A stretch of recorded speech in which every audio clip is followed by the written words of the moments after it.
Earlier in our discussion on petroleum, when we talked about who the different oil producing countries of the world were, I mentioned OPEC briefly.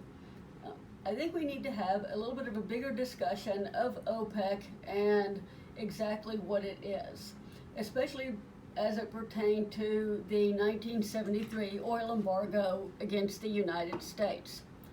So OPEC stands for the Organization of Petroleum Exporting Countries. It's a permanent intergovernmental, which means numerous countries, organization that was created in 1960. So some of the founding members of OPEC and current members of OPEC are countries one would expect. The Middle Eastern oil-producing countries like Saudi Arabia, Iran, Iraq, Qatar, United Arab Emirates. But there's also countries in North Africa, so Algeria and Angola and Libya, that are oil producing, and Venezuela, which is located, is a eastern South American country. They are currently not a big oil producer, but they have the potential to be one of the biggest oil producers in the world. And in the 1960s, they most definitely were. And then also Nigeria, which is a Western African country that has a large number of oil reserves. Okay. So why was OPEC formed in 1960? Well, starting with the end of World War II, all the way up to 1960, the oil market was dominated by 7 companies that were known as the Seven Sisters. So British Petroleum, BP that we know it today, Royal Dutch Shell, Texaco, Standard Oil of California, Gulf Oil, ExxonMobil, and Esso. So these countries worked with the governments of Middle Eastern oil-producing countries so that they could exploit the oil resources of those countries. The primary profits from that oil were made by the Seven Sisters companies. So the oil-producing countries got a little bit tired of external companies profiting from their oil reserves, and they wanted to have greater control over their oil reserves and a fair share of the profits that came from these. So the OPEC declaration emphasized the inalienable right of all countries to exercise sovereignty over their own natural resources. So a very brief history of OPEC. In the 1970s, they rose to international prominence because the main global oil production was happening in these Middle Eastern countries. So they had a very big say in what global oil prices would be. And they could increase production to drop the price of oil or cut back on production to increase the price of oil.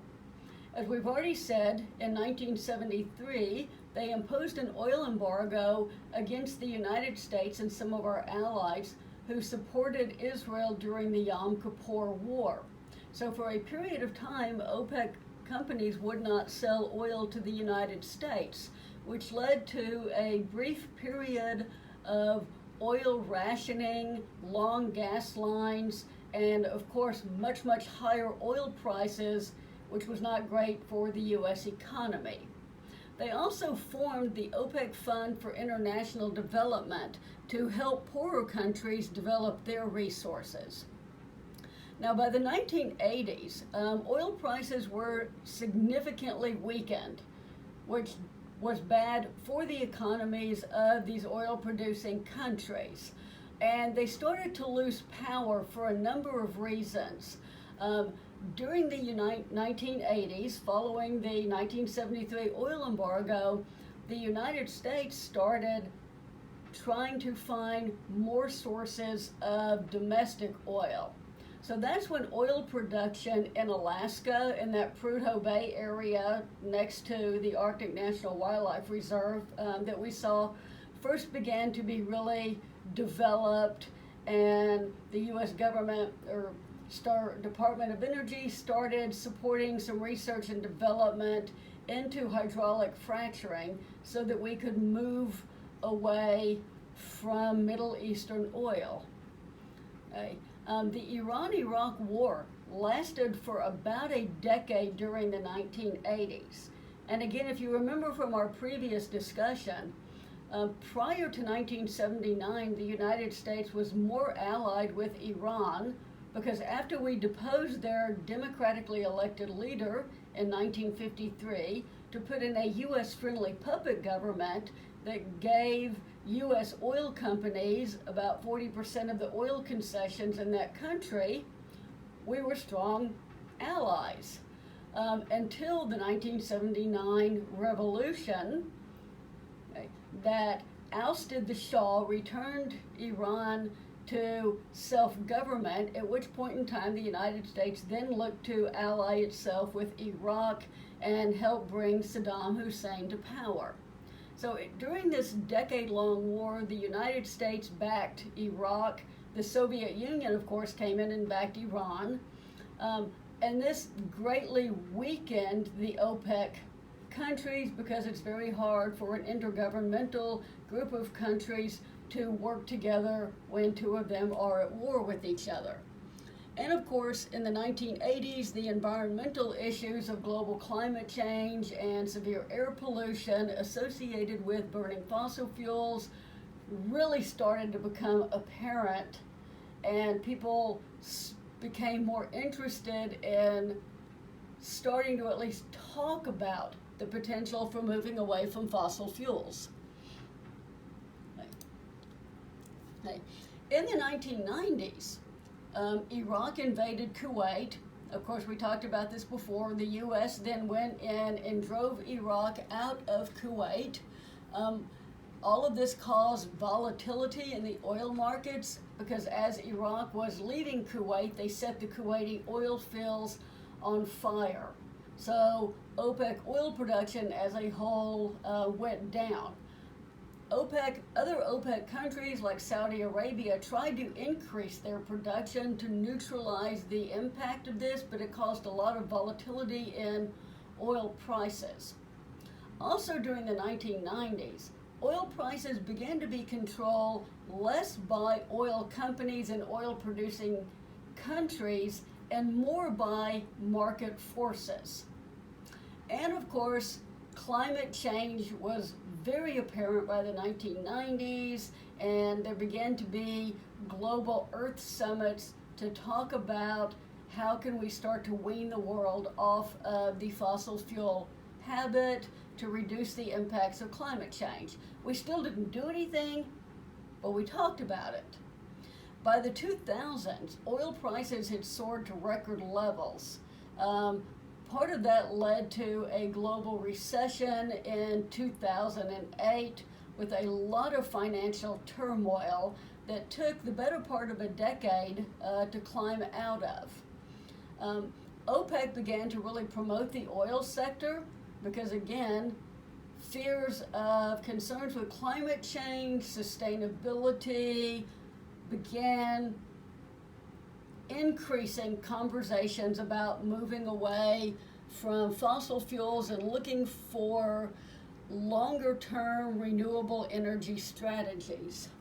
So all of these things kind of weakened the impact of OPEC. Okay. Now, if we go online and Google this, we can find the mission statement of OPEC, which is to coordinate and unify the petroleum policies of its member countries and ensure the stabilization of oil markets in order to ensure an efficient economic and regular supply of petroleum to consumers, a steady income to producers, and a fair return on capital for those investing in the petroleum industry. This is a very nice mission statement. The only problem with it is most of it is not true.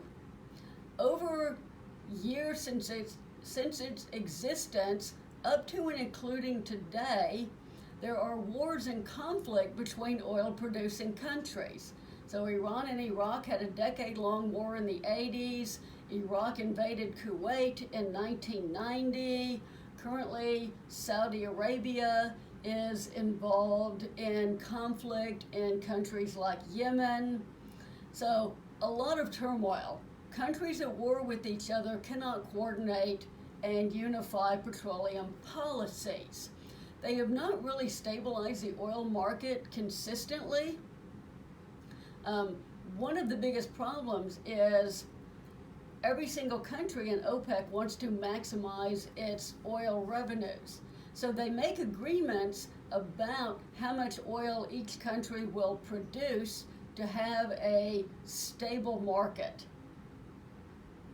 But throughout its history, each country has agreed to these policies and these quotas, and then quietly gone back to their country and produced a little bit more to see if they can make a little bit more money.